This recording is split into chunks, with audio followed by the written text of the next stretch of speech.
Well, I had lived in a children's home for 11 years. My father died on the day of my mother's funeral when I was 7. We were left in our house for 3 months, and then our aunts and uncles put us in this home, drove off, and we never saw them again. So I was 22 years old when I finally realized that I didn't know how to live my life any longer, and I thought about taking my own life. But then someone told me about Jesus. So God has healed my broken heart, and I know He's a father to the fatherless because He's been that in my life.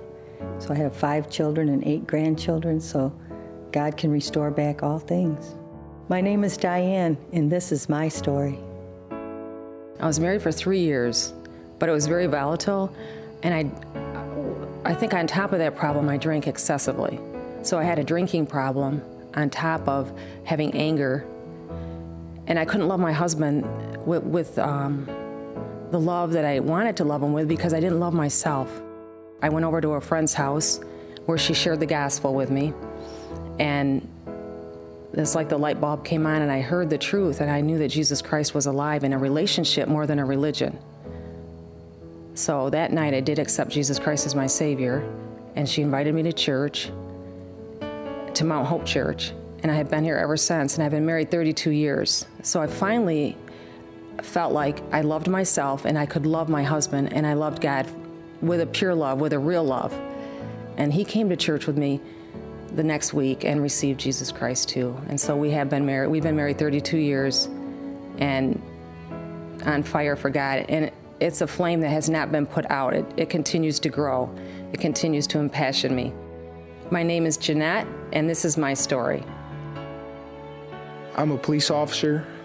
In numerous situations where I've encountered armed suspects, I've wrestled with people with guns, I've been shot at. And in every one of these situations, God has allowed me to prevail, done powerful things in my life to protect me and to make sure I go home to my family. One of those instances was on a traffic stop where a person that I was speaking to, unbeknownst to me, had a gun in his back pocket. I asked him to step out of the car, and as he was stepping out, he began to reach for his back pocket.